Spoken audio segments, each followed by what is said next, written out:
লোককে জিজ্ঞাসা করা হলো এটা কি, বলো এটার নাম হলো মক্কাতুল মুআজ্জামা। ওই আযান, যে আযান আসমানের জমিনে চাঁদের মাটিতে শুনেছিল, সেই আযান যখন দুনিয়ার জমিনে শুনে সঙ্গে সঙ্গে ওই সুনিতা রাগিল বলল আমার বিশ্বাস হয়ে গেছে, ধর্ম বলে যদি কিছু থাকতে হয় সেই একমাত্র ধর্ম, তার নাম হলো ইসলাম। তাই ইসলামের কলমা পড়ে মুসলমান হয়ে গিয়েছিল। বুঝলেন না? আজকে ইসলাম যারা মুসলমান সংখ্যালঘু মানে কয়েকজন, আচ্ছা বলুন যারা পাওয়ারফুল হয়, বাঘ সব সময় যারা দুর্বল হয় তাদের উপরে আক্রমণ করে। বাঘকে কোনোদিন সিংহকে আক্রমণ করতে দেখেছেন? কি গো দেখেছেন? আচ্ছা বলুন আমরা যারা একটু হিম্মতদার, যাদের একটু পাওয়ার আছে, আমরা গরিবের উপরে বেশি নির্যাতন করি, তাই না? অত্যাচার করি। কিন্তু আমার থেকে যদি কেউ পাওয়ারফুল এসে যায় আমি চুপ হয়ে যাই, তাই না? এটাই তো নিয়ম, এটাই তো নিয়ম। কিন্তু যারা আজকে আমাদের সংখ্যালঘু বলছে, কিন্তু আমাদের কোনো অস্তিত্ব নেই। কারণ মুসলমান সবচেয়ে মূর্খ। মুসলমানরা মাদ্রাসায় পড়ে, ইমামতি করে, হাফেজ হয়, মাওলানা হয়, এরা ভালো কাজ কাম করতে পারে না, না অফিস আদালতে যেতে পারে, না চাকরি বাকরি করে, তাহলে তো এদের কোনোই দাম নেই। কিন্তু আজকে মুসলমানের মধ্যে কিছু আছে, তাই আজ মুসলমানকে নিয়ে এরা সর্বদাই পাগল হয়ে রয়েছে। মিডিয়াতে খোঁজ করবেন, সকাল থেকে সন্ধ্যা পর্যন্ত প্রত্যেকটা সময় তারা খালি মুসলমানদের পেছনে লেগে আছে, এর এই আছে, ওর ওই আছে। তাহলে চিন্তা করে নিন, এই মুসলমান তুমি একদম অবহেলার পাত্র নয়। আল্লাহ পাক তোমাকে এমন পাওয়ার দিয়েছেন, এমন বাদশাহী দান করেছেন, সবার মুখে মুখে শুধু তোমার সমালোচনা হচ্ছে, তোমার গুণগান হচ্ছে। সে নাম হোক আর বদনাম হোক, হচ্ছে তো, হচ্ছে তো, তাই না বাপ? আহা, পৃথিবীতে দুটো নাম, একটা সুনাম আর একটা দুর্নাম। আপনি কি জানেন হিন্দু ভাইদের শাস্ত্র মতে ওনাদের মানে যে কৃষ্ণ ছিল, কৃষ্ণর মামা সে হলো শকুন। এই শকুন সারা জীবন কৃষ্ণের বদনাম করেছে। একদিন শকুনের এমন জ্বর হয়েছে, এমন অসুস্থ হয়ে গেছে, আর বাঁচার লাইন নেই। তখন ওদের কৃষ্ণ করেছে কি, ওই শকুনের কাছে গিয়ে মাথায় হাত বুলাচ্ছে। তখন শকুন বলছে কি সুন্দর মুলায়ম হাত, তুমি কে? তখন কৃষ্ণ বলছে চিনতে পারছো না মামা? মামা আমি তোমার ভাগ্নে। বলে ভাগ্নে? আমি সারা জীবন তোর কত কুৎসিত, কত বদনাম, কত দুর্নাম, কত কি করলাম, তারপরেও তুই আমাকে এত ভালোবাসিস, এসে আমার মাথায় হাত বুলাচ্ছিস। তখন কৃষ্ণ একটা ভালো কথা বলেছিল, সে বলেছিল মামা পৃথিবীতে তো দুটোই নাম, একটা সুনাম একটা দুর্নাম, দুটো নামের মধ্যেই তো নাম। কিন্তু মামা তুমি আমার সুনাম করতে পারোনি, কিন্তু দুর্নাম তো করেছো। ও মামা এই দুটো নামের মধ্যে এটাও তো একটা নাম। তো কথা হলো কেউ ভালো বলুক আর কেউ খারাপ বলুক, কিন্তু বেশিরভাগ ওরা জানছে যে এর মধ্যে বহুত কিছু আছে, আপনার কাছে অনেক কিছু আছে। তাই তো বিভিন্ন ভাবে আপনাকে ভারাক্রান্ত করার জন্য, নাস্তে নাবুদ করার জন্য, আপনাকে শেষ করার জন্য উঠে পড়ে লেগেছে, তাই না বাপ? এখন জালিম সরকারের রাজ চলছে, জালিম সরকার বিভিন্ন রকম বহুত কিছু করছে, কিন্তু মুসলমান আগেও যেখানে ছিল এখনো সেখানে থাকবে, থাকবে না থাকবে না? আজকে এই ভারতবর্ষের সরজমিনে আমরা হিন্দু মুসলমান আমরা কাঁধে কাঁধ মিলিয়ে একসঙ্গে বসবাস করি। আমাদের মধ্যে যে প্রীতি আছে, প্রেম আছে, ভালোবাসা আছে, এই ভালোবাসাকে কেউ শেষ করতে পারবে না। কারণ এই হিন্দুস্তান হলো আমার খাজা মঈনুদ্দিন চিশতির হিন্দুস্তান। জোরে বলুন না সুবহানাল্লাহ। একবার দরুদ শরীফ পড়েন, আল্লাহুম্মা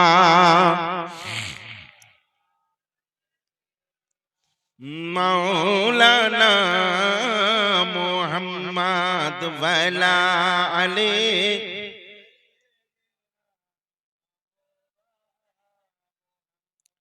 সর্বশেষে কবি কি বলছে দেখুন, আমি বলেছি যে আজকে আমরা যারা এই হাদিস পেলাম, কোরআন পেলাম, কার বাদাউলাত?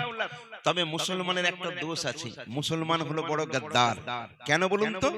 যার খায় তার গুণ গাইতে পারে না।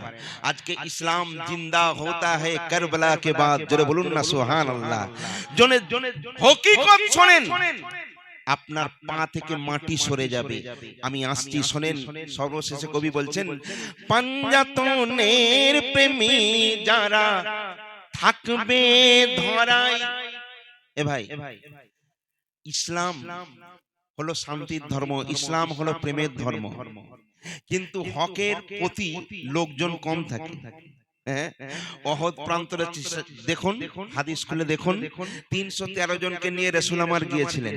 কারবালার জমিনে দেখুন 72 জনকে নিয়ে গিয়েছিল, কিন্তু জয় কিন্তু আল্লাহ ইসলামেরই দিয়েছিল। জোরে বলুন না সুবহানাল্লাহ।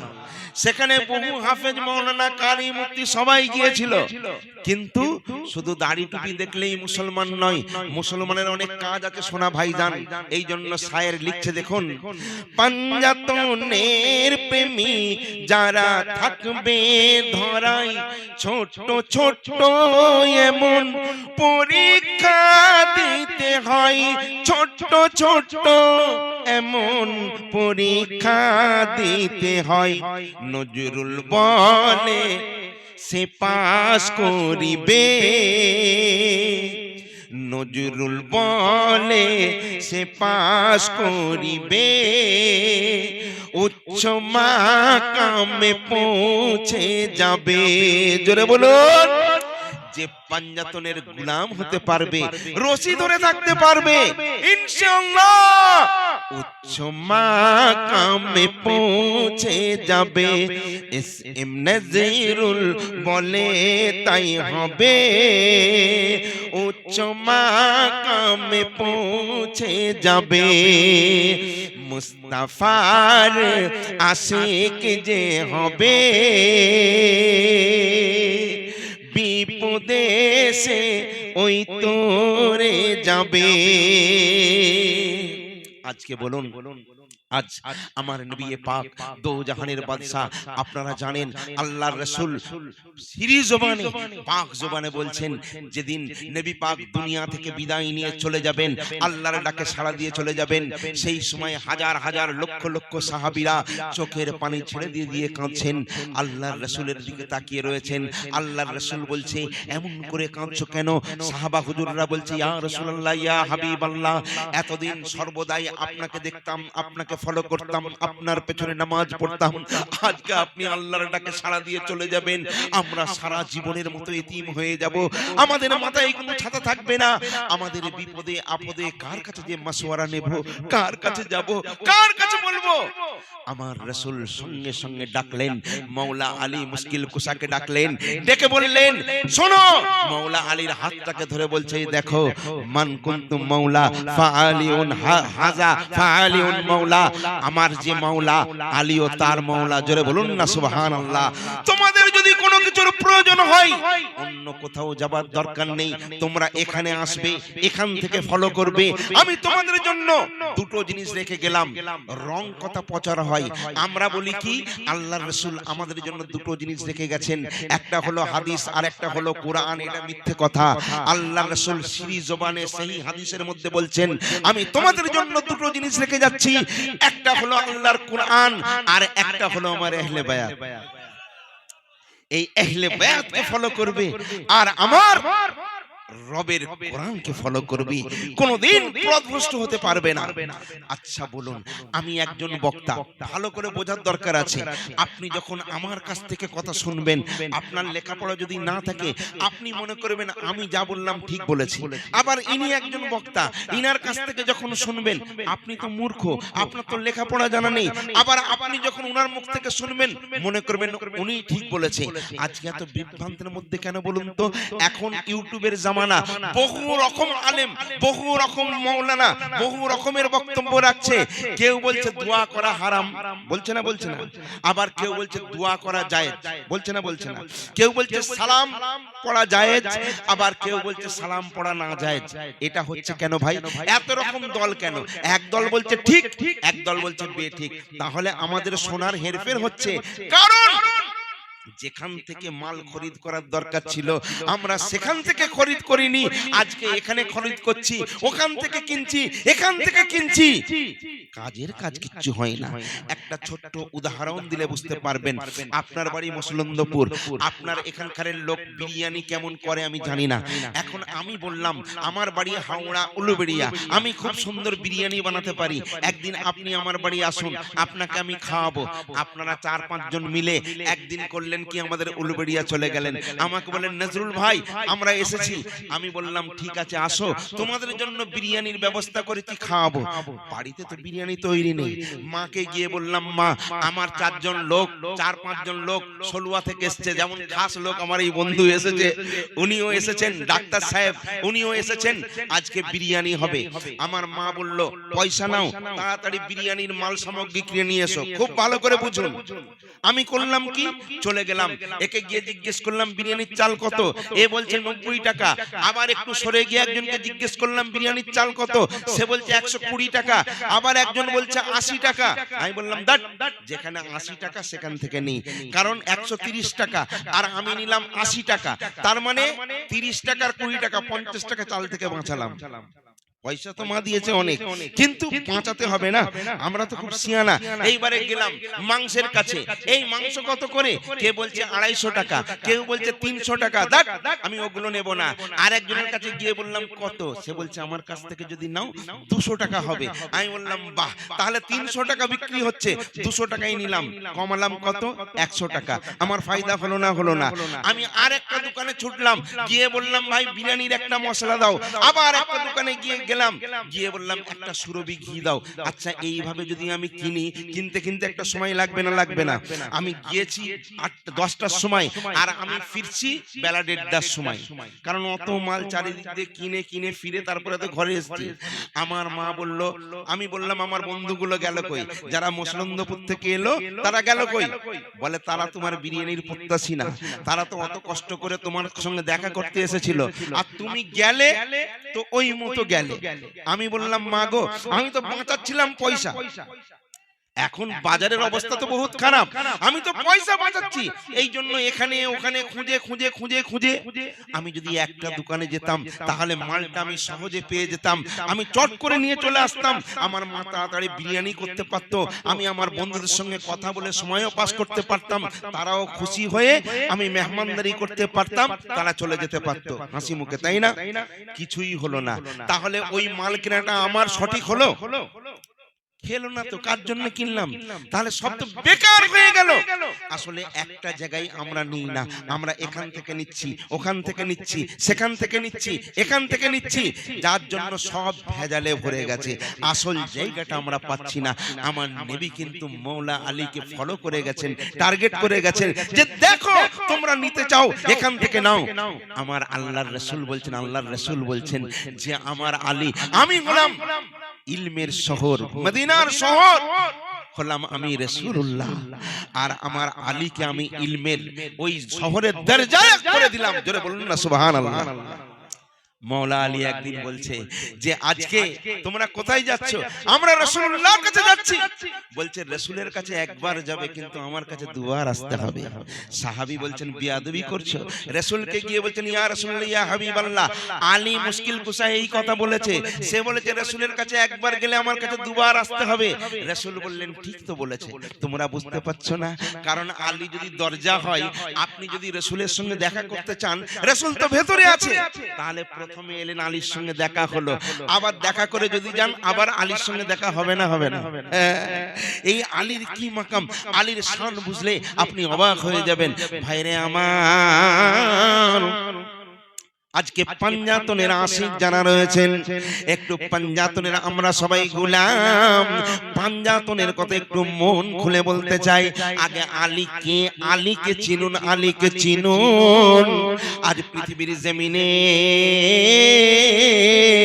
সারা পৃথিবীর জমিনের সবচেয়ে যে দামি জিনিসটা সেটা হলো মক্কা মুআজ্জামা। এই কাবা কাবা কাবা কাবা, এই কাবার চাদর কেন কালো? এটা হয়তো আপনি জানেন না, ভেদের কথা পরে বলছি। আপনি জানেন আলীর যে মা ফাতিমা, ফাতেমা বিনতে আসাদ, এই ফাতেমার যখন গর্ভে বাচ্চা, ওই কাবা তওয়াফ করার জন্য যখন গিয়েছিল, এই মাওলা আলীর জন্মটা কোথা হচ্ছে আগে দেখেন। ফাতেমা ওই কাবা তওয়াফ করতে করতে প্রসব বেদনা উঠে গেল। এখন যাবে তো কোথায় যাবে? চারিদিকে তাদের বাঁধি দাসী ছিল, কিন্তু ওই ফাতেমা বলল, আয় আল্লাহ, আজকে কাবা বাইতুল্লাহ জিয়ারত করতে এসেছি, আজকে আমার গর্ভ যন্ত্রণা শুরু হয়েছে, এখন আমি যাব তো কোথায় যাব? আমি বেইজ্জতি হয়ে যাব, আমি লজ্জিত হয়ে যাব, কারণ এত পাওয়ার নেই যে এখান থেকে দৌড়ে অন্য জায়গায় চলে যায়। সঙ্গে সঙ্গে কাবা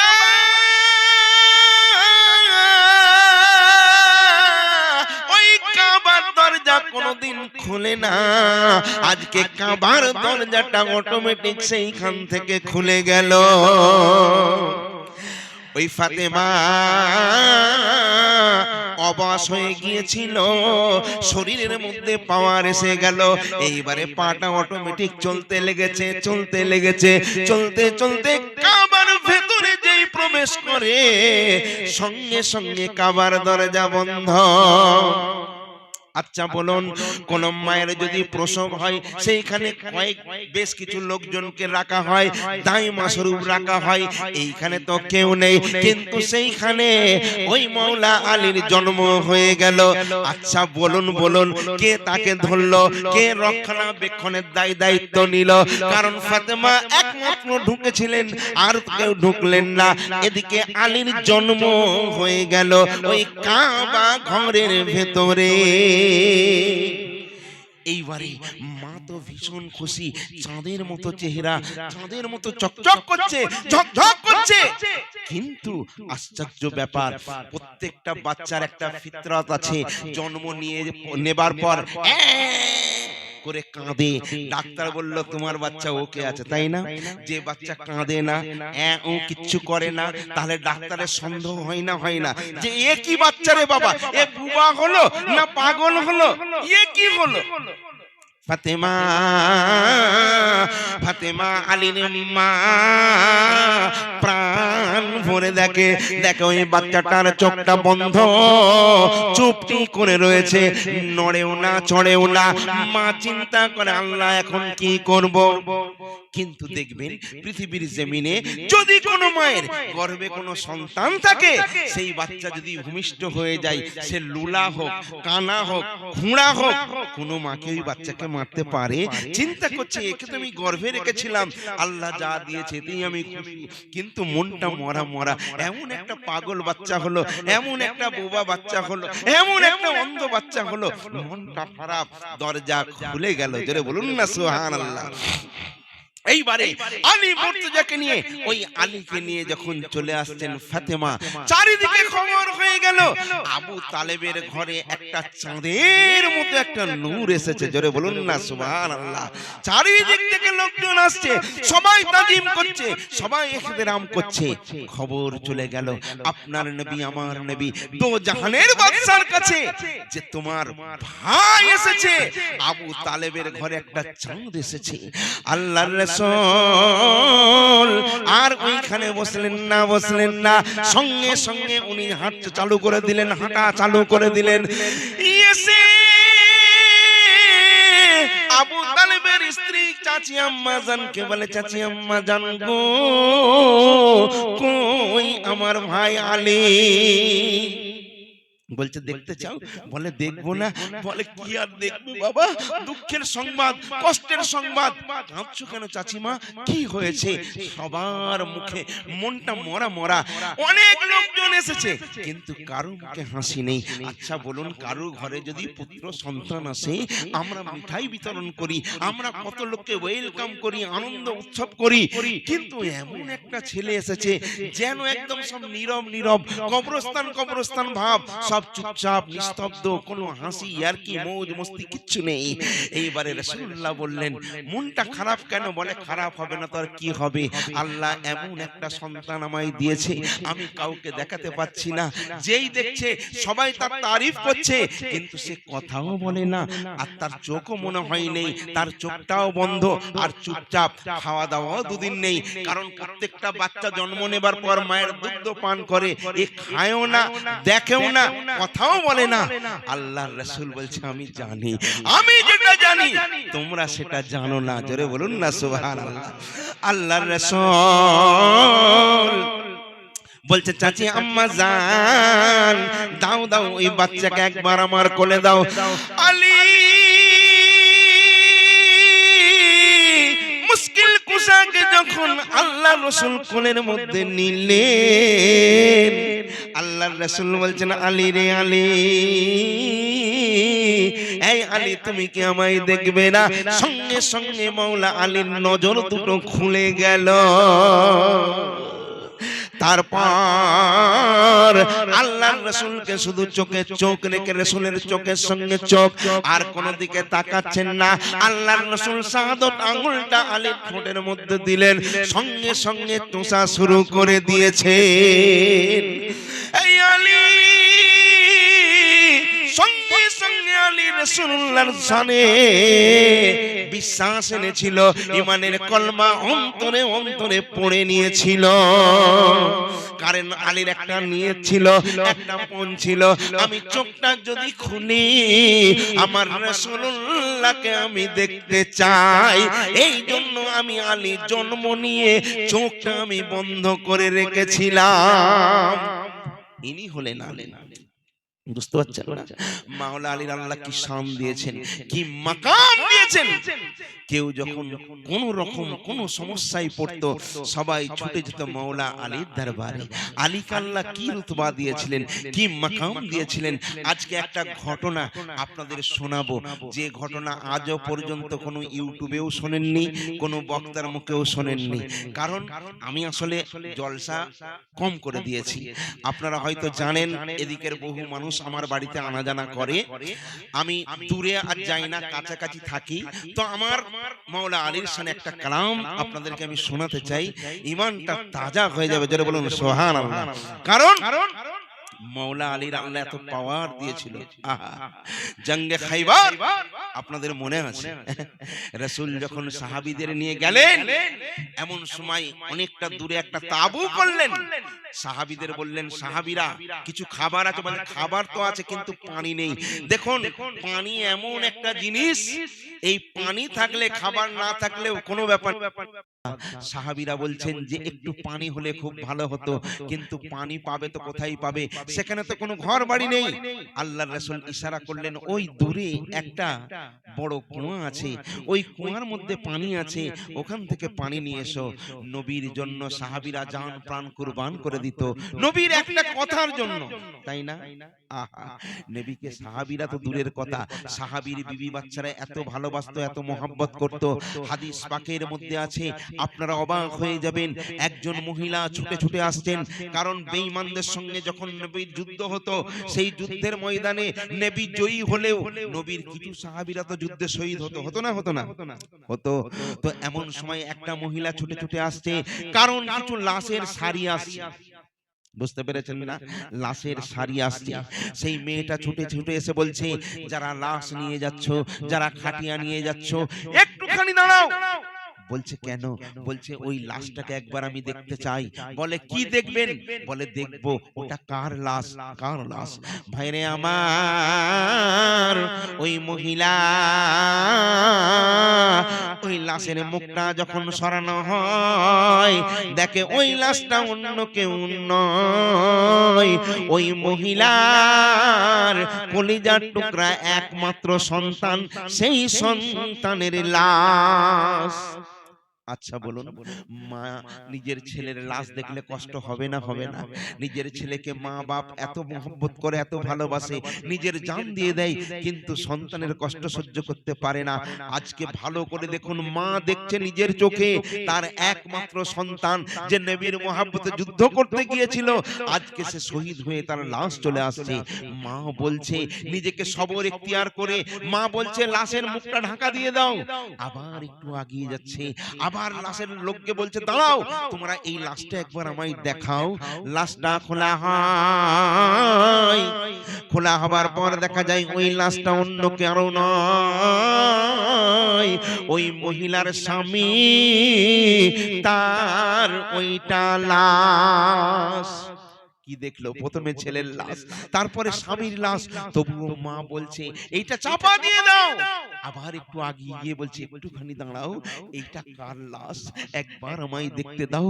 ওই লাশটা যখন সরানো হয়, দেখে ওই লাশটা অন্য কারো নয়, দুনিয়ার জমিনে একমাত্র তার আব্বা জান যে ছিল, তার আব্বা জানের এইটা লাশ। তাহলে ছেলের লাশ দেখলো, স্বামীর লাশ দেখলো, বাপের লাশ দেখলো, তবু মেয়েটার চোখে কান্না নেই। লোকজন বলছে আপনি পাগল পারা হয়ে কাকে খুঁজছেন, কাকে খুঁজছেন? আপনি তো নিজের চোখে কার কার লাশ দেখতে পেলেন? ওই মহিলা বলে শোনো, আগে আমাকে তোমরা বলো আমার রাসূলুল্লাহ কেমন আছে? আমার রাসূলুল্লাহর চেহারা যতক্ষণ না পর্যন্ত দেখি, আমি ততক্ষণ পর্যন্ত শান্তি পাবো না। কত নবীকে ভালোবাসতো, বলতো রাসূল আমার আছে। রাসূলুল্লাহ যখন সবার শেষে হেঁটে হেঁটে আসছেন, ওই মেয়েটা তখন চিৎকার করে কাঁদছেন আর হাসছেন আর উন্মাদ হয়ে বলছেন ইয়া রাসূলুল্লাহ ইয়া হাবিবাল্লাহ, ইয়া রাসূলুল্লাহ ইয়া হাবিবাল্লাহ, আপনার দিদার যে পাই নবী। মেয়েটা বলছে আপনার দিদার যে পাই নবী, জানি সে পেয়ে যাই হিল্লা, ইয়া রাসূলুল্লাহ ইয়া হাবিবাল্লাহ, ইয়া রাসূলুল্লাহ ইয়া হাবিবাল্লাহ। একটু শুধু তুলে ধরলাম যে নবীকে তারা কত ভালোবাসত। আহা, একজন মহিলা ছুটে এসেছে ছোট্ট ছোট দুটো বাচ্চাকে নিয়ে। প্রত্যেকটা মা বাচ্চার কলিজার টুকরা। আপনি হয়তো জানেন না, মায়ের গর্ভে যখন বাচ্চা থাকে, আমি নিজের চোখে দেখেছি ওই মার যখন অবস্থা খারাপ থাকে, ডাক্তার ওই মহিলার লোকজনকে ডেকে বলে শোনো, তোমাদের রোগীর কন্ডিশন বহুত খারাপ, যদি রোগীকে বাঁচাতে চাও বাচ্চার কথা ভুলে যাও, আর বাচ্চাকে বাঁচাতে গেলে এই রোগীকে কিন্তু বাঁচানো যাবে না। বাড়ির লোকজন বলে ডাক্তার সাহেব বাচ্চা যাই যাক, আমাদের রোগীর যেন কিছু না হয়, কারণ রোগী থাকলে হয়তো আবার বাচ্চা হবে, কিন্তু রোগীর যেন কিছু না হয়। কিন্তু ডাক্তার, রোগী জিজ্ঞেস করছে ডাক্তার কি বললেন আমার বাড়ির লোককে? বলতেই হবে আপনাকে। ডাক্তার বলছে মা তোমার না শুনলেও হবে। বলে না আমাকে শুনতেই হবে, দোহাই লাগে আপনি বলুন। ডাক্তার তখন বলছে মা গো তোমার একটু কন্ডিশন খারাপ আছে, তোমাকে আমরা বাঁচাতে চাই, বাঁচাতে পারবো, কিন্তু তোমার বাচ্চাকে বাঁচাতে পারবো না। কেন ডাক্তারবাবু, কেন পারবেন না? না তোমার বাচ্চার অবস্থা খুব একটা ভালো নয়, বাচ্চাকে বাঁচাতে হলে তোমাকে বাঁচানো যাবে না। ওই মহিলা কাঁদতে কাঁদতে বলে ডাক্তারবাবু আমি সূর্যের আলো দেখেছি, আমি রাত কেমন দেখেছি, আমি দিন কেমন দেখেছি। ডাক্তারবাবু আমার জান যাই যাক, আমার এই দুনিয়ার প্রয়োজন নেই, কিন্তু আমার বাচ্চার যেন বিন্দু মাত্র আঁচড় না লাগে, আমার বাচ্চার যেন কোনোভাবে ক্ষতি না হয়। আমি মা হাসতে হাসতে জান দিয়ে দেব, কিন্তু আমার বাচ্চার মৃত্যু আমি মা হয়ে কোনোদিন সহ্য করতে পারবো না। পৃথিবীতে এর নাম মা, তাই না? সেই মা সেই মা যে নবীর আশিক, নবীর কাছে ছুটে এসেছে ছোট্ট ছোট্ট বাচ্চাদের নিয়ে, ইয়া রাসূলুল্লাহ, ইয়া হাবিবাল্লাহ। রাসূল বলছে কি ব্যাপার, তুমি পাগল পারা হয়ে ছুটে এসেছো? ওই মহিলা বলছে, ইয়া রাসূলুল্লাহ, ইয়া হাবিবাল্লাহ, আপনার পাশে কেউ নেই আমার নিজের বলতে। ইয়া রাসূলুল্লাহ, আপনি যখন যুদ্ধের ময়দানে যেতেন, জিহাদের ময়দানে যেতেন, আমার বাপ ছিল শহীদ হয়ে গেছে, আমার স্বামী ছিল শহীদ হয়ে গেছে, আমার বড় একটা ছেলে ছিল সেও শহীদ হয়ে গেছে, আর আপনার সঙ্গে পাঠাবার মতো কেউ নেই। নারীদেরকে তো আপনি যেতে দিচ্ছেন না, এই জন্য আমার দুটো বাচ্চা এনেছি, এই বাচ্চা দুটোকে আপনি সঙ্গে নিন। আল্লাহর রাসূল মুচকি হেসে বললেন, তোমার এই দুটো বাচ্চাকে নিয়ে আমি কি করব?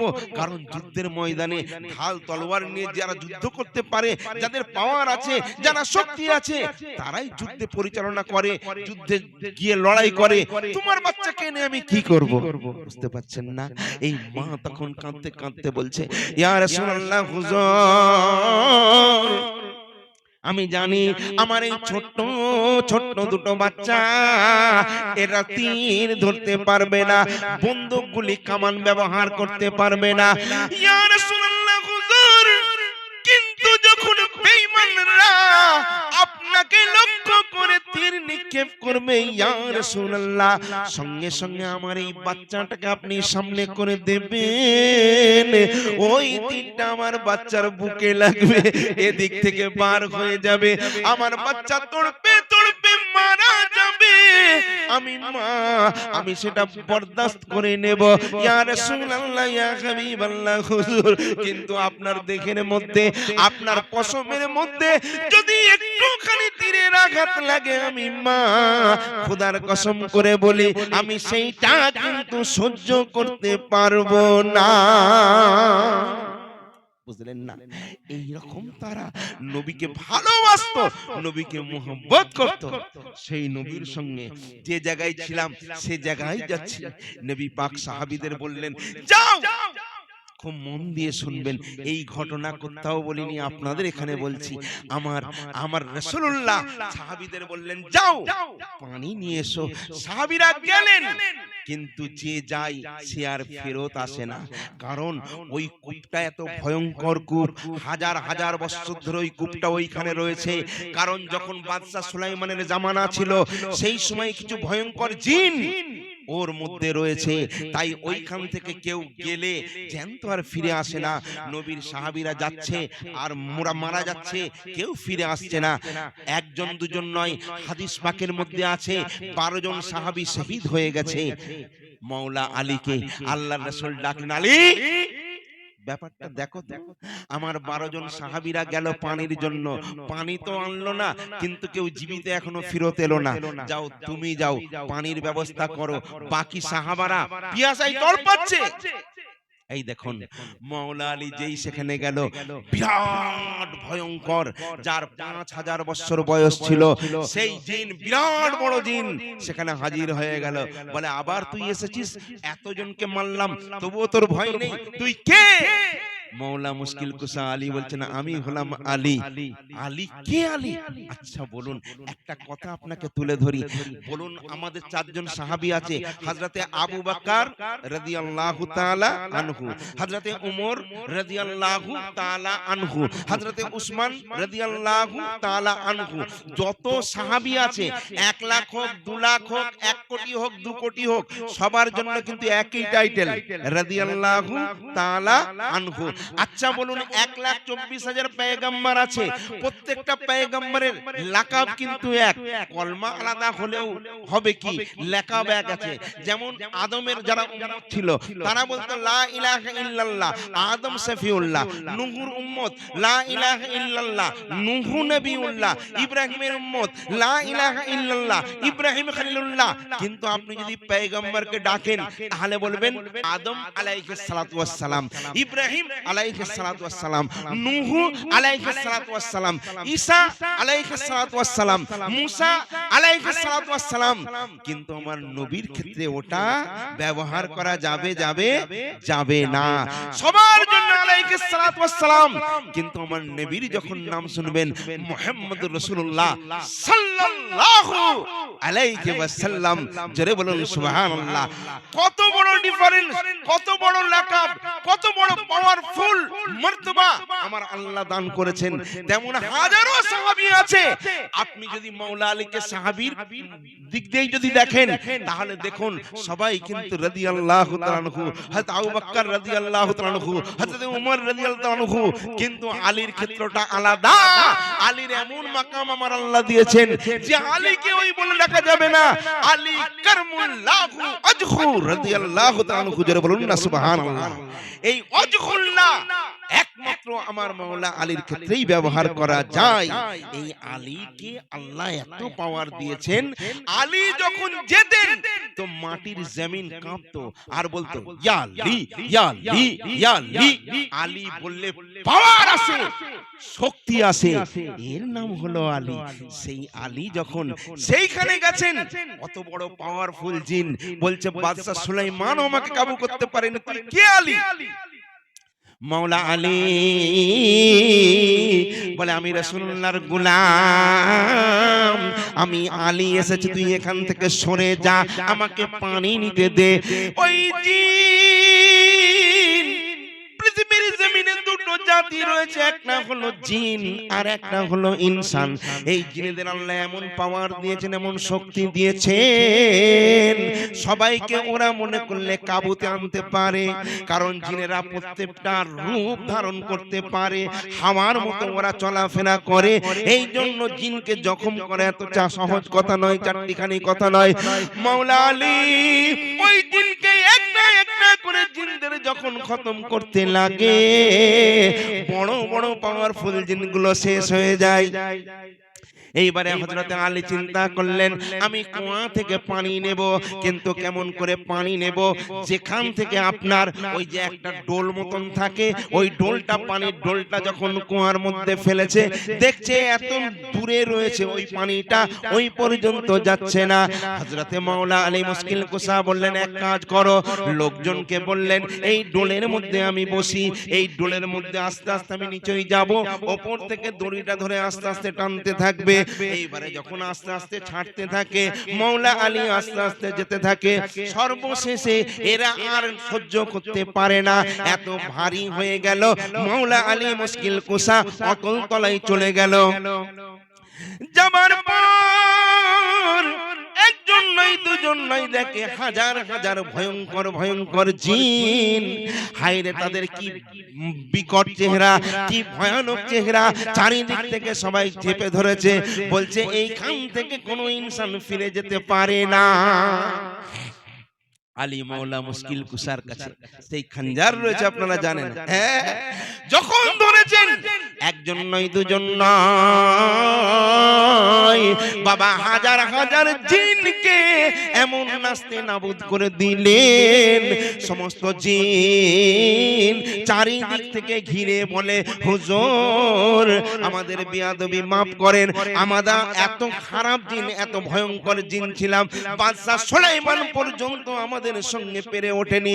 আজকে হুজুর, আজকে আপনার কাছে আমাদের হার স্বীকার করে নিলাম। মাওলা আলী বলছে আমি তোদের মাফ করতে পারি, তোরা যদি ইয়াকিন ঈমানের সঙ্গে ঈমানের কলমা পড়ে নিস তবেই তোদের মাফ করব। তারা সবাই তখন হযরতে মাওলা আলীর হাতে হাত দিয়ে বায়াত হয়ে গিয়ে কলমা পড়ে মুসলমান হয়ে গেল। জানেন মাওলা আলী মুশকিল কুসা সেখান থেকে পানি নিয়ে এলেন। সবাই অবাক হয়ে গেল যে হযরতে আলীর এত আল্লাহ পাওয়ার দিতেন, এত পাওয়ার। সেই আলী যেখানে যায় সেখানেই আলীর সবাই সুনাম করে। কেউ কোনো বিপদে পড়লে মাওলা আলীর শরণাপন্ন হয়। সেই আলীর শানে একটা মানকাবাত আজকে লিখেছি, আপনাদের বলবো। তার আগে একবার দরুদের নজরানা পড়ে নিন। আল্লাহুম্মা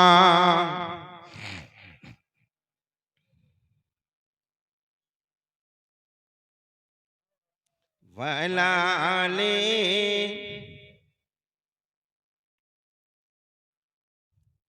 আর শেরে খুদা মাওলা তুমি শেরে খুদা,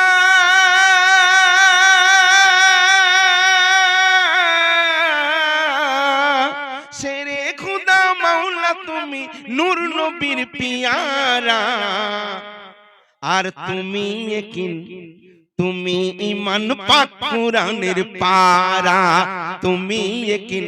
এরা আপনারা তো আশিক নন, আসলে আলীর প্রেমী যারা, তারা বসে থাকবে না।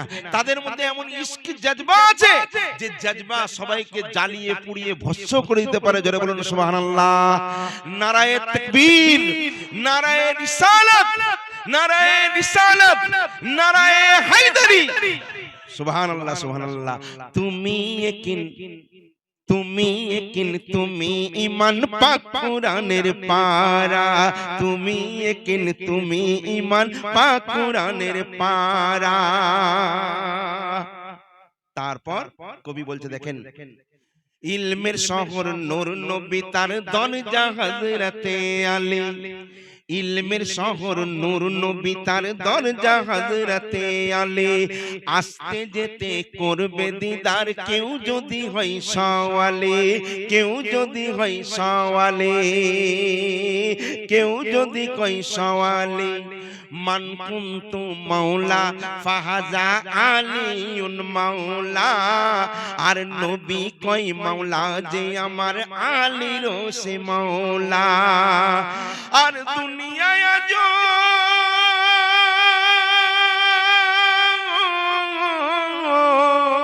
দুনিয়ায় আজো কায়েম আছে, এই দুনিয়ায় আজো কায়েম আছে যার ঘরানার ধারা। আর তুমি একিন তুমি ঈমান পাক কুরআনের পারা, তুমি একিন তুমি ঈমান পাক কুরআনের পারা। এ ভাই, সারা পৃথিবী আহলে বায়াতের লোকজন সবাই চারিদিকে স্টোন ফিল্ড টাওয়ার লাগিয়ে রয়েছেন। আপনি বগদাদে চলে যান তো গৌসে পাক আব্দুল কাদের জিলানীকে দেখতে পাবেন, আপনি আজমিরে চলে যান তো খাজা গরিব নওয়াজকে দেখতে পাবেন, আপনি পানিপথে চলে যান তো বুয়ালি শাহ কালান্দারকে দেখতে পাবেন। সারা পৃথিবীর বিভিন্ন জায়গায় আমাদের টাওয়ার রয়েছে। এখন আপনার কাছে টাওয়ার না থাকতে পারে, আপনার কাছে টাওয়ার নেই তাই আপনি ফোনে কথা বলতে পারছেন না, কিন্তু ইনশাআল্লাহ আমাদের টাওয়ার ফুল আছে। কোনো কথা ডিস্টার্ব হবে না বাবা, একবার হ্যালো বললেই সঙ্গে সঙ্গে আপনার কাছে চলে যাবে। তো তারপর দেখেন, যার হিংসা তাকে খায়। একটা কথা আছে না, যার হিংসা তাকে খায়। কিছু মানুষ আছে করবে না কিন্তু তার হিংসা হয়, শালা আমার তো একতলা নেই, এই শালা দুতলা হলো কি করে, একে কি করে শেষ করা যায়, এর কি করে বাঁশ দেওয়া যায়, এরকম চিন্তা করে। করে না করে না?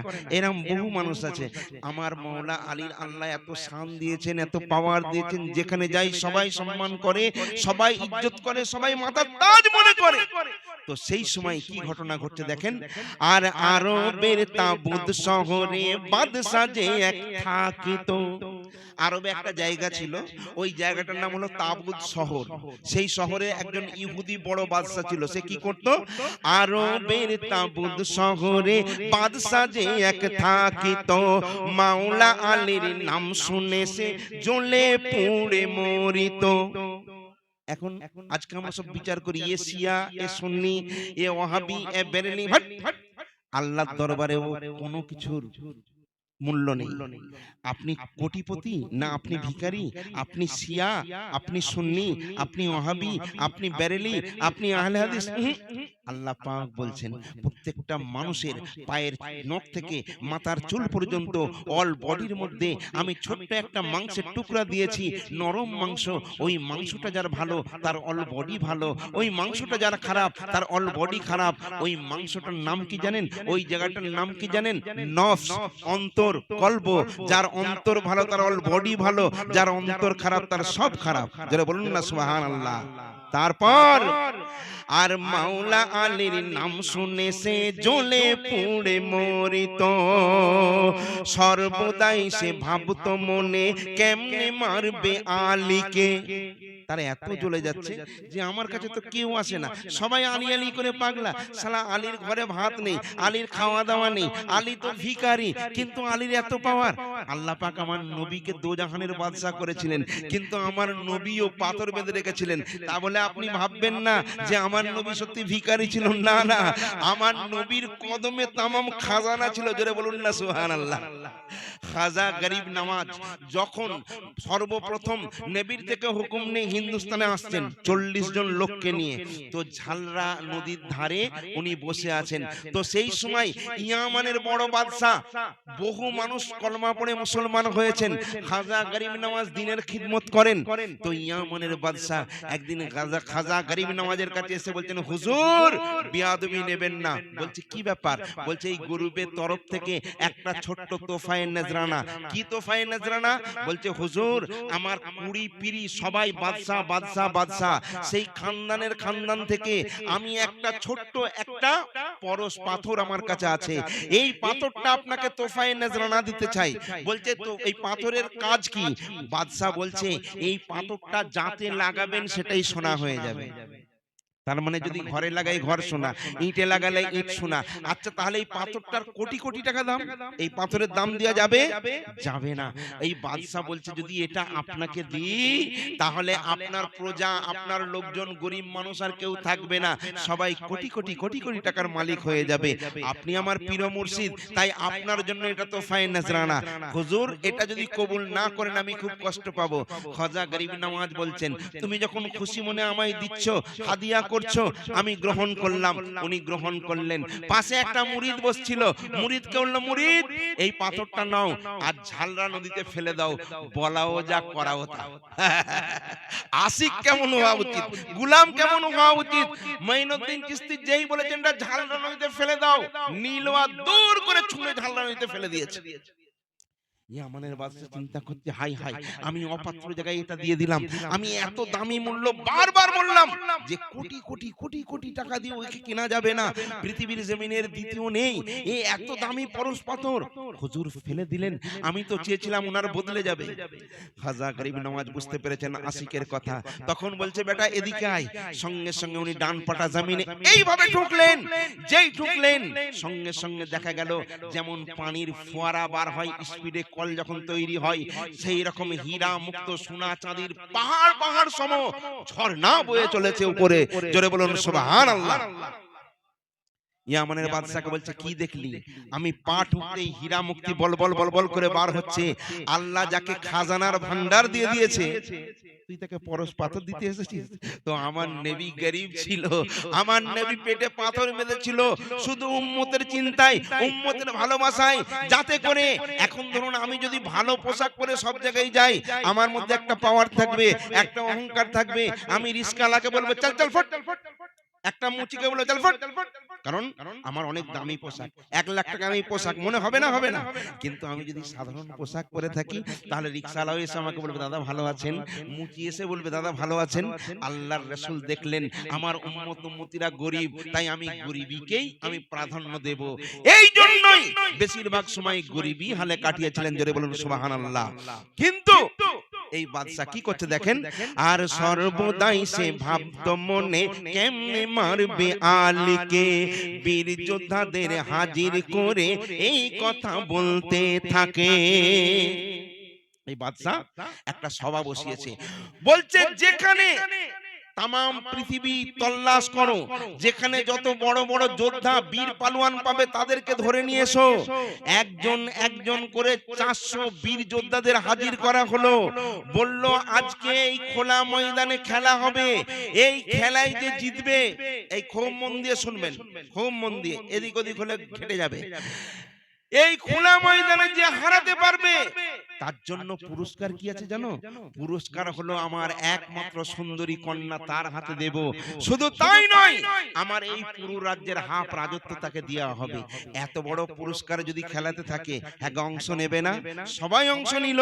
তারপর আর বীর যোদ্ধাদের হাজির করে এই কথা বলতে থাকে।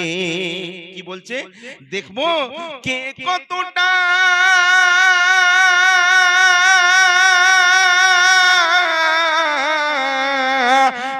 কতটা শক্তিশালী, দেখবো কে কতটা শক্তিশালী, কে কতটা সেরা।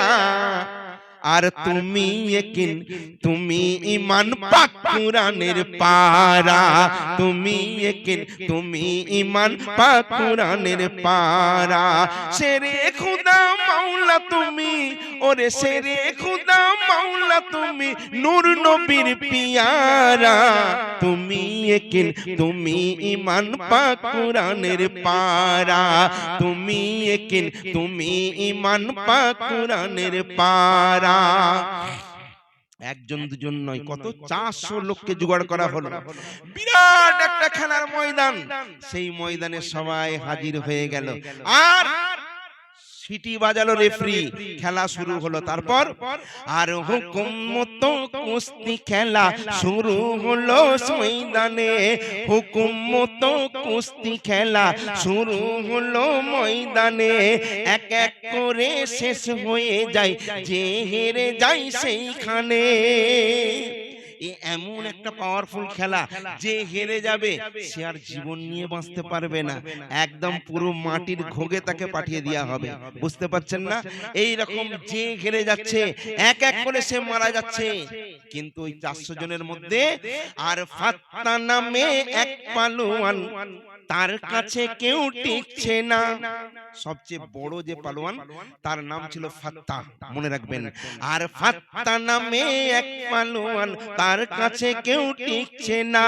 সবাইকে মেরে একাই 100, কেউ পাশে তাই ঘেসছে না, কেউ পাশে তাই ঘেসছে না। ফাত্তাকে দেখে পালাই সবাই, ফাত্তাকে দেখে পালাই সবাই, তার হুঙ্কারে মারা মারা।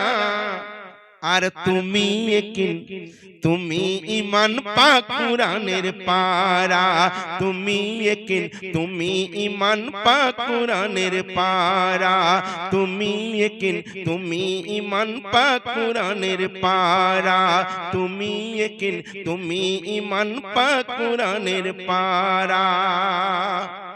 তারপর দেখুন, তাহলে 400 লোককে পরাস্ত করলো কে? ফাত্তা।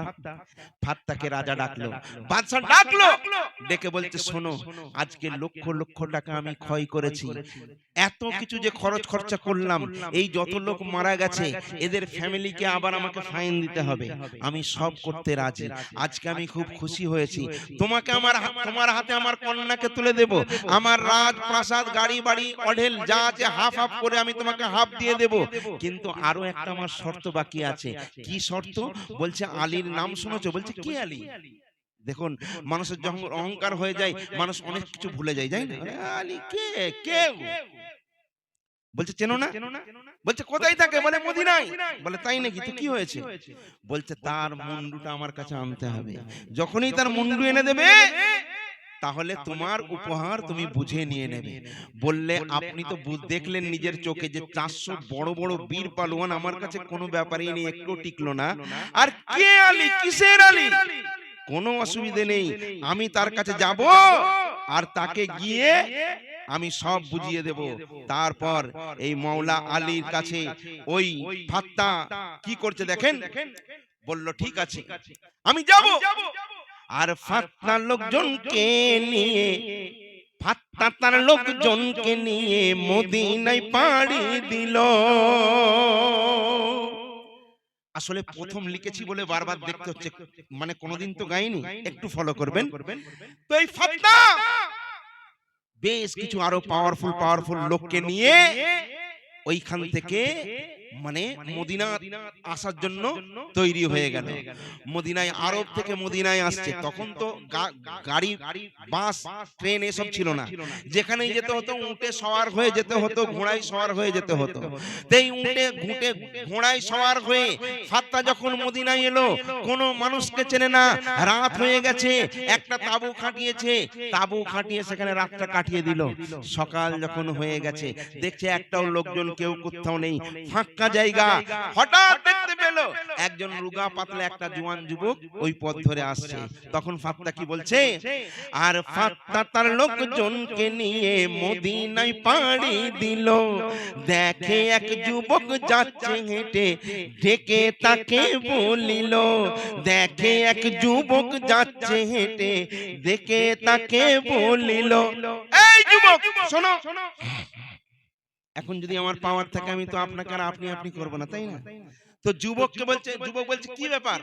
বলে এখানে যুবক বলছে বাহ, এই মিয়া তোমার প্রয়োজন, তোমার যদি প্রয়োজন হয়, তুমি আর কিছু দরকার থাকলে আমার কাছে এসো, তুমি আমার মালিক নাও। তুমি কে যে তুমি বললেই আমি যাব? বরং তুমি আমার কাছে এসো। ফাত্তা দেখছে আমি এত বড় পালোয়ান, এইভাবে কথা বলার সাহস কারণ নেই। কিন্তু একটা ছোট্ট জোয়ান যুবক ছেলে এ বলে কি, এত বড় বীর পালোয়ানের সঙ্গে বলে কি? তখন ফাত্তা আস্তে আস্তে কাছে এলো। ঠিক আছে বাবা, আমি তো একজনকে খুঁজছি। বলে কাকে খুঁজছেন? তখন ফাত্তা বলছে, আর আলী কে ওই চেনো নাকি, আলী কে ওই চেনো নাকি, পারবে কি খবর দিতে? আলী কে ওই চেনো নাকি, পারবে কি খবর দিতে? ওই যুবক বলছে কেন কেন, কি ব্যাপার, আলীর কি দরকার? না, আলীর সাথে করতে লড়াই, এলাম অনেক দূর হতে। আলীর সাথে করতে লড়াই, এলাম অনেক দূর হতে। যুবক বলে জানি আমি,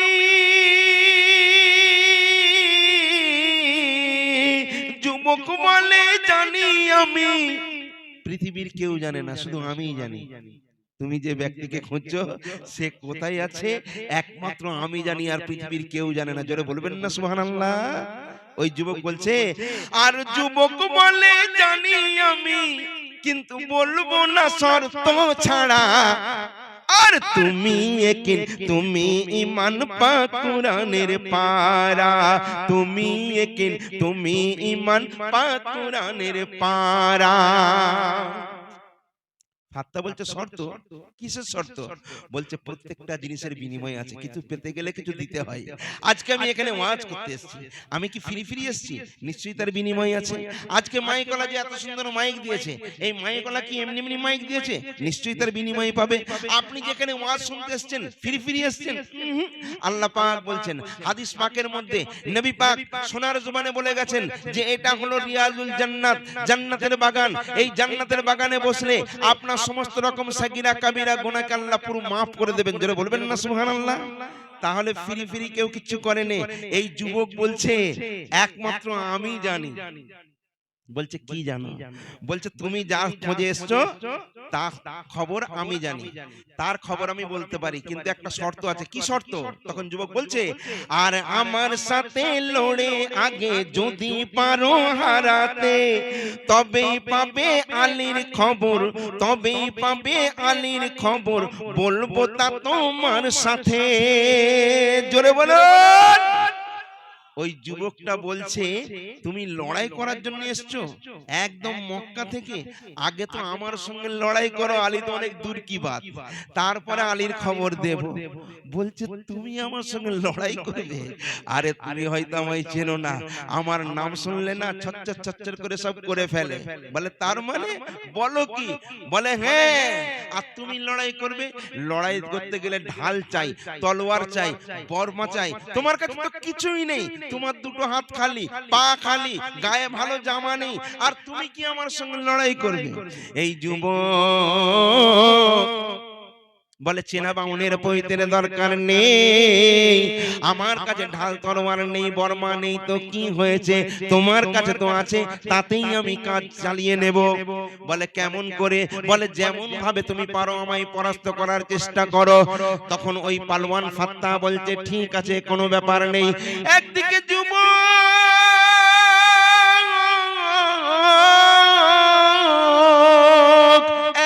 একদিকে ফাত্তা। তখন যুবক বলছে আমায় তুমি আহত করার চেষ্টা করো।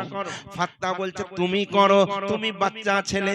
বলে আমি আগে সুযোগ আপনাকে দিলাম, আপনি আমার উপরে বার করুন, আক্রমণ করুন। এইবারে ওই ফাত্তা একের পর এক বিভিন্ন রকম কলে কৌশলে এই যুবককে মারতে যাই গো, কিন্তু প্রত্যেকটা বার মারতে গিয়ে নিজেই পরাস্ত হয়ে যায়।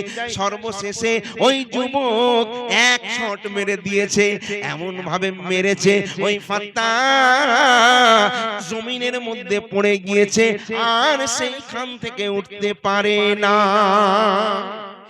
ফাত্তা বলে উফ, খুব জোরে লেগেছে। যুবক বলছে কি হলো? তুমি এত বড় পাওয়ারফুল, 40-400 জনকে একদম শেষ করে এসছো, তুমি আমার সঙ্গে পারছো না? তবে যাই হোক, তোমাকে আরো সুযোগ দিলাম। আরো কি কিছু খেলা তুমি জানো নাকি?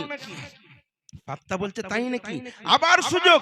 বলছে তুমি হয়তো আমাকে চেনো না, আমি এত বড় তীর আন্দাজ, মানে তীর ধনুকে এত পারদর্শী, আমার থেকে বড় তীর আন্দাজ আর কেউ নেই।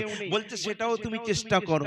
এইবারে তীর আন্দাজ, এই ফাত্তা তীর আন্দাজ দিয়ে এইবারে এই যুবকের প্রতি আঘাত হানার চেষ্টা করে। একটার পর একটা আঘাত বিফল হয়ে যায়, সর্বশেষে আবার লুটিয়ে পড়ে। যুবক বলে ফাত্তা রে, আর কি তোর কোনো খেলা জানা আছে? বলে কেন কেন? বলে আবার সুযোগ দিলাম। ফাত্তা বলে তুমি কে গো, এত বড় আমি পালোয়ান, আমাকে দুবার হারিয়ে দিলে আবার? বলছে এবারে আমি বক্সিংয়ে এত চ্যাম্পিয়ন না, শুধু বক্সিং, এখানে কেউ টিকবে না। বললো আবার চেষ্টা করো, আবার একবার সুযোগ দিলাম। ওই ফাত্তা এইবারে বক্সিং নিয়ে যুদ্ধ শুরু করে দিল। কিন্তু যতবার আক্রমণ করতে যায় ততবার মুখ ঠুকে সেইখানে পড়ে যায়। আর সর্বশেষে ওই ফাত্তা আর মুখ তুলে কথা বলতে পারে না। ওই যুবকটা আস্তে আস্তে ফাত্তাকে তুলে বসায়। বলছে তুমি আমার সঙ্গে এত রকম তোমাকে চান্স দিলাম, যদি না পারো, আর তুমি আলীর সঙ্গে যুদ্ধ করার জন্য এসেছো? আলী তো অনেক দূরের কথা, আমি বলেছিলাম আমাকে যুদ্ধে হারাতে পারলে আলীর খবর দেব, যাক তুমি তো আর পারলে না। চলে যাচ্ছে যুবক। ফাত্তা তখন বলছে যুবক রে, আলীকে আমি দেখিনি, আলী কেমন তা কোনোদিন চিনিনি, আলীর সঙ্গে যুদ্ধের কথা আমি ভুলে গিয়েছি।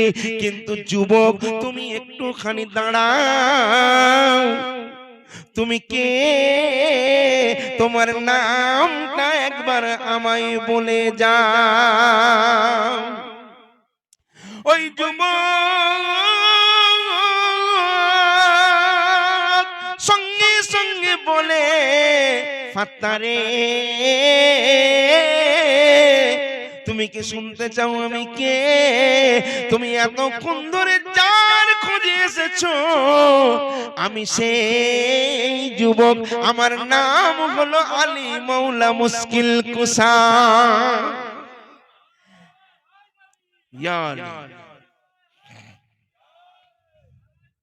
ইয়া রাসূলুল্লাহ। ভাইরে আমার, এইবারে ফাত্তা করবে তো কি করবে, মুখের ভাষা তার হারিয়ে যায়। সঙ্গে সঙ্গে ওইখানে বসে বসে ঝরঝর করে কাঁদেন আর বলে মৌলা হুজুর, আপনি আমায় মাফ করে দিন, হুজুর আপনি মাফ করে দিন। খুব অনুনয় বিনয় করছে আর ঝরঝর করে কাঁদছে। মৌলা আলী তাকে বলছে আচ্ছা বলো তো, তুমি আমাকে কি জন্য আমার কাছে এসেছিলে, কেন আমার সঙ্গে লড়াই করতে চাও, আমি কি এমন তোমার সঙ্গে আমার দুশ্মনী আছে? বলছে মৌলা আপনার সঙ্গে আমার কোনো দুশ্মনী নেই, কিন্তু একটা আমি লোভে পড়ে গেছি, এমন একজন মহিলা যার চেহারা দেখে চোখটার অন্যদিকে দিতে পারি না, ওই মহিলার স্বপ্ন সবসময় আমার মধ্যে ভেসে ওঠে। এক বাদশা আমায় বলেছিল আমি যদি আপনার মুন্ডু নিয়ে তার কাছে যাই তাহলে তার রাজ্যের হাফ রাজত্ব সে আমাকে দিয়ে দেবে, আর আমাকে বলেছিল যাও তুমি যদি পারো তো মাওলা আলীর স্যার কেটে আমার কাছে নিয়ে এসো। হুজুর এই জন্য আমি এসেছিলাম।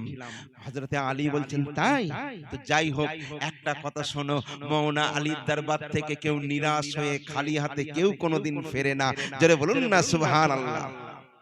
বলে তার মানে? বলে শোনো, এই নাও, হাত থেকে তলোয়ারটা নিয়ে নিল, খঞ্জরটা নিয়ে তার হাতে দিল, ফাত্তা এই নে, বলে মাথাটা নত করে দিল, তুই আমার মুন্ডুটা আলাদা করে নে, করে বাদশার দরবারে নিয়ে যা, কারণ আলীর দরবারে আসবি নিরাশ হয়ে যাবি, এটা কোনোদিন মাওলা আলী সইতে পারবে না। হযরতে আলী ফাত্তাকে যখন বলে ফাত্তা রে এই নে আমার গর্দান, মনের আশা পূর্ণ করে নে। ওই ফাত্তা সঙ্গে সঙ্গে মাওলা মুশকিল কুসার কদমটা জড়িয়ে ধরে ঝরঝর করে কাঁদে। মাওলা আমার রাজ্যের প্রয়োজন নেই, রাজকন্যার প্রয়োজন নেই মাওলা। হুজুর যদি কিছু দিতে হয় হুজুর আমার একটাই চাহাত আছে, আপনি কি সেটা দেবেন? মাওলা আলী বলছে একবার নয় দুবার নয় বারবার বলছি তুই বল। ফাতনা তখন বলে হুজুর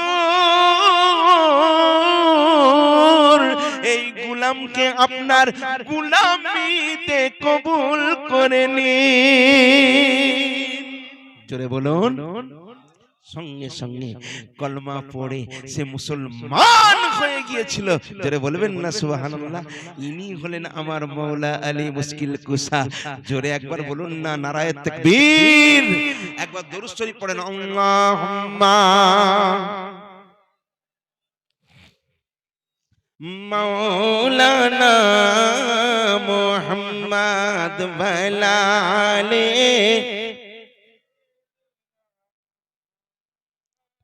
আহা আমার শেরে খোদা মাওলা মুশকিল কুসার আল্লাহ এত পাওয়ার দিয়েছেন। কত পাওয়ার, কত পাওয়ার।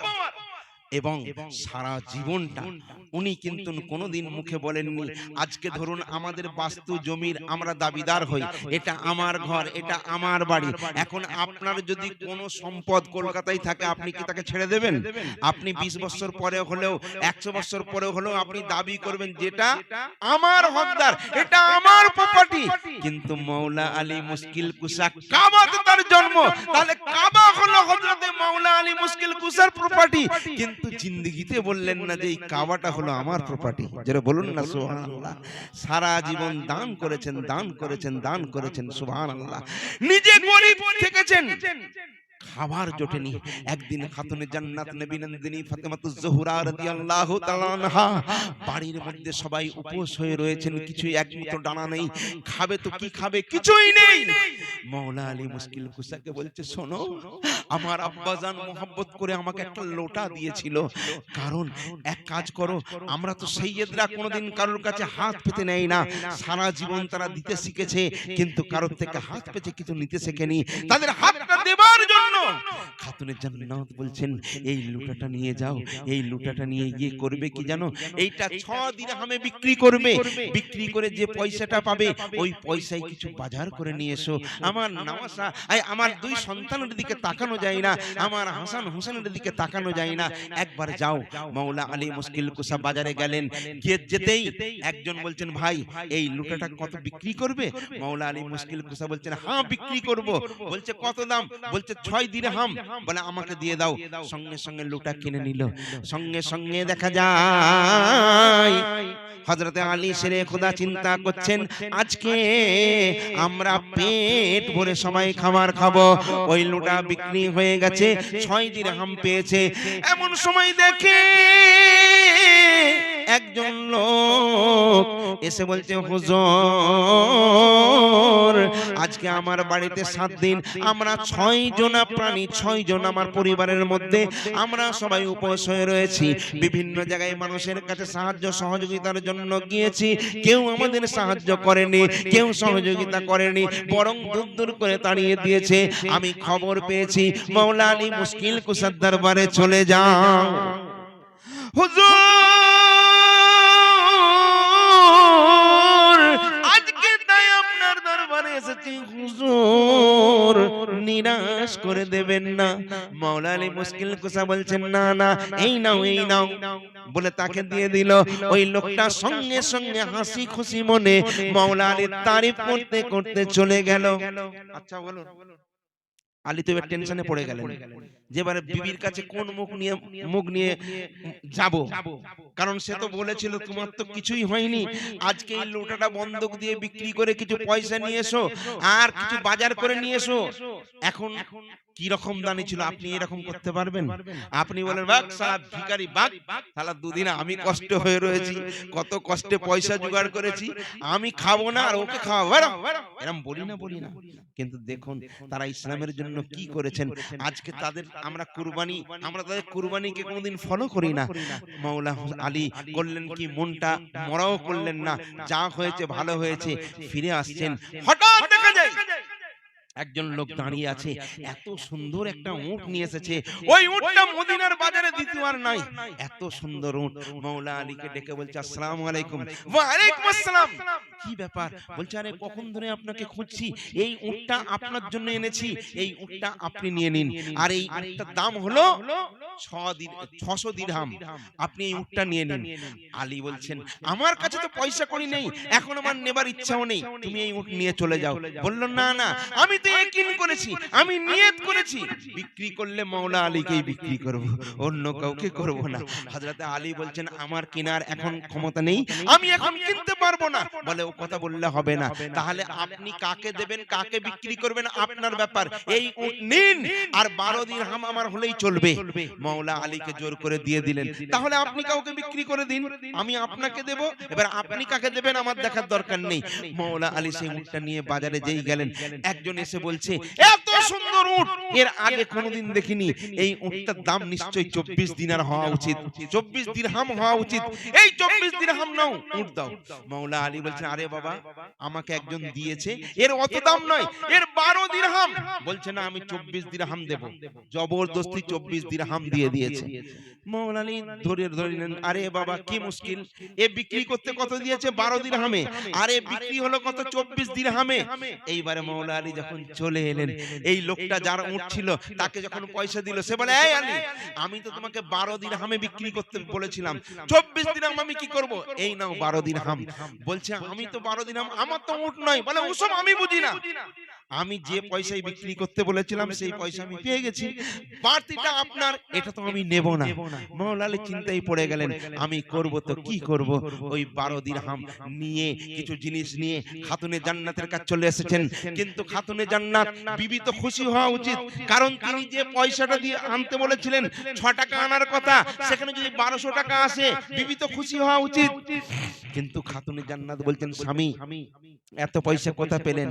হযরতে আলী বলছেন অনেক ঘটনা। বলে কোনো কথা আমি শুনতে চাই না, আমি 6 দিরহাম বলেছিলাম, আজকে এত দিরহাম, এই 1200 টাকা, এই এত টাকা পয়সা, এগুলো আমি বুঝছি না, আপনি কোথায় পেলেন?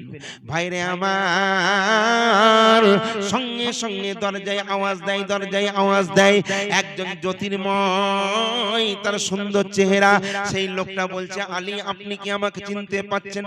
বলছেন না না, আপনি কে? বলে আপনি যখন লোটাটা নিয়ে বাজারে গিয়েছিলেন বিক্রি করার জন্য, ওই প্রথম খরিদার আমি ছিলাম, আমি কিন্তু দুনিয়ার কোনো মানুষ ছিলাম না, আমি হলাম আল্লাহর ফেরেশতা, আমার নাম হলো জিবরিল আমিন আলাইহিস সালাতু ওয়াস সালাম। দ্বিতীয়বার যে আপনাকে, আপনি যাকে দান করলেন, যে বলল যে আমি অনেক অনাহারে রয়েছি হুজুর, আপনি অনায়াসে তাকে দিয়ে দিলেন, ওই লোকটাকে আপনি কি চেনেন? একজন পাশ থেকে দাঁড়িয়ে বলছে হুজুর ওটা ছিলাম আমি, আমি হলাম আল্লাহর ফেরেশতা, আমার নাম হলো হযরত মিকাইল আলাইহিস সালাতু ওয়াস সালাম। একজন বলে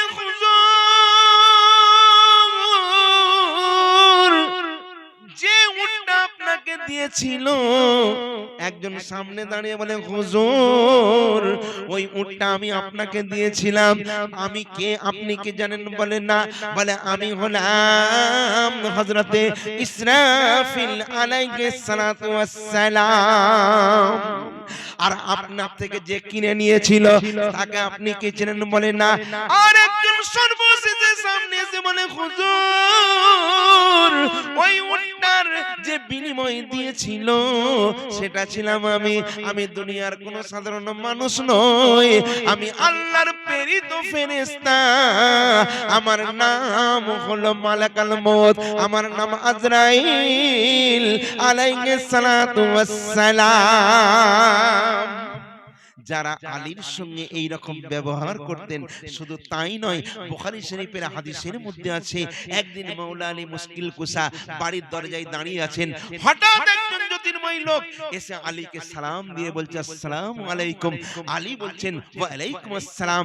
বলছে হে আলী, আপনার কাছে যে কোনো বিপদে পড়লে কোনো মসলা মসাইল জানার জন্য আপনার কাছে এসে সবাই প্রশ্ন করে উত্তর জানতে চায়, আমার একটা ছোট্ট প্রশ্ন আছে। বলছে কি প্রশ্ন?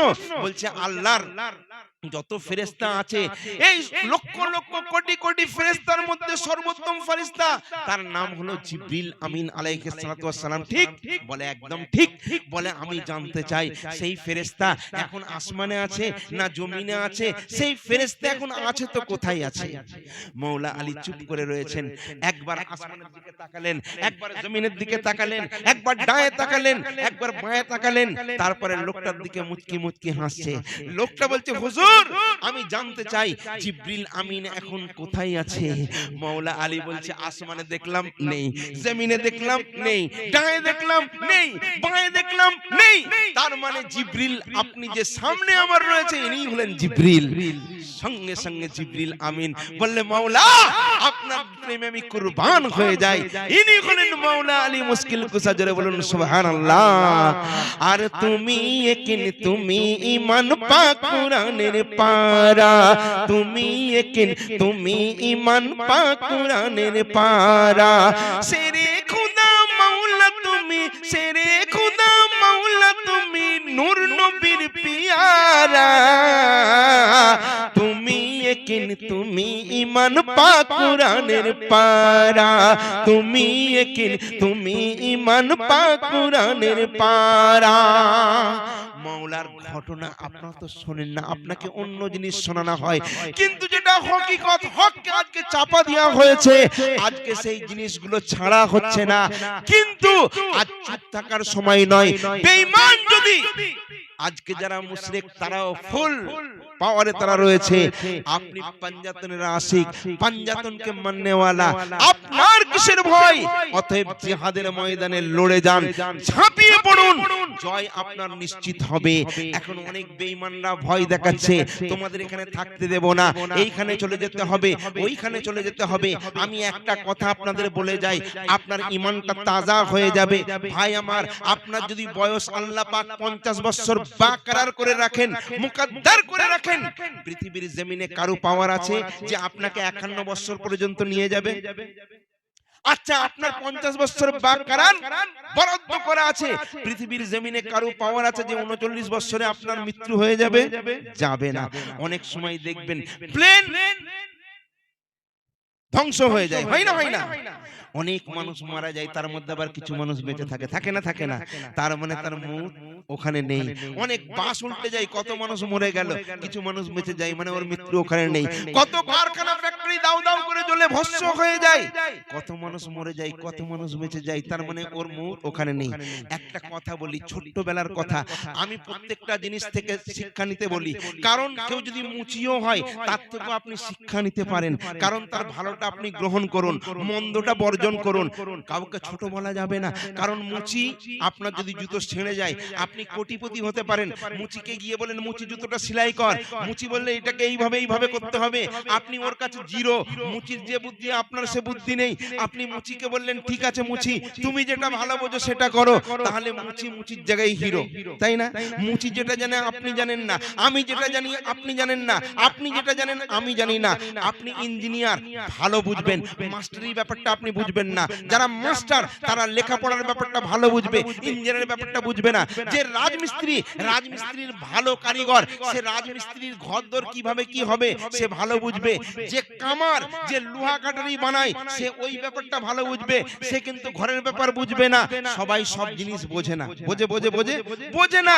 তাহলে কাউকে ছোট্ট মনে করার দরকার নেই, প্রত্যেকটা জিনিস থেকে শিক্ষা নেওয়ার দরকার আছে, দরকার আছে, দরকার আছে না? নেই? আছে। কিন্তু আজকে আমরা চর্চা করি না। আমাদের মধ্যে আমাদের যে মালিক, যে আল্লাহ, যে রব, সেই আল্লাহর আমরা খাচ্ছি, সেই আল্লাহর আমরা পড়ছি, আল্লাহর দুনিয়ায় জীবন যাপন করছি। আজকে বলুন, আল্লাহর বিনা হুকুমে গাছের একটা পাতা নড়ে না। আপনার যদি শ্বাসকে বন্ধ করে দেওয়া হয় আপনি এক্ষুনি শেষ হয়ে যাবেন। এই শ্বাসের আপনি দাম দিতে পারবেন? এই অক্সিজেনের লক্ষ লক্ষ টাকা দিয়েও আপনি কিনতে পারবেন? কিনতে পারবেন না। আল্লাহ বলছে, আমি ফ্রি দিয়েছি বলে আমার কোনো দাম নেই। আল্লাহ ফ্রি কি দিয়েছেন দেখুন, পৃথিবীর জমিনে হাওয়া ছাড়া সবকিছু মরে যাবে, শেষ হয়ে যাবে। অক্সিজেন না পেলে এই হাওয়াটা ফ্রি দিয়েছেন কে? আল্লাহ। পৃথিবীর জমিনে পানি, পানি, এই পানি ছাড়া একটাও প্রাণী বাঁচতে পারে না। পানি হচ্ছে জীবন, পানির অপর নাম হলো জীবন। এই পানিটা আমরা ফ্রি পাই, এই জন্য কত রকম ভাবে এই পানিকে আমরা ব্যবহার করি। পানির মূল্য কেউ দেই না, কারণ ফ্রি পেয়েছি বলে। আজকে আগুন না হলে, এই আলো না হলে আপনি অন্ধকারে আলো পেতেন না। এই আগুন জ্বালাতে গেলে একটা দিশলাইয়ের প্রয়োজন। 1 টাকা 1 প্যাকেট দিশলাই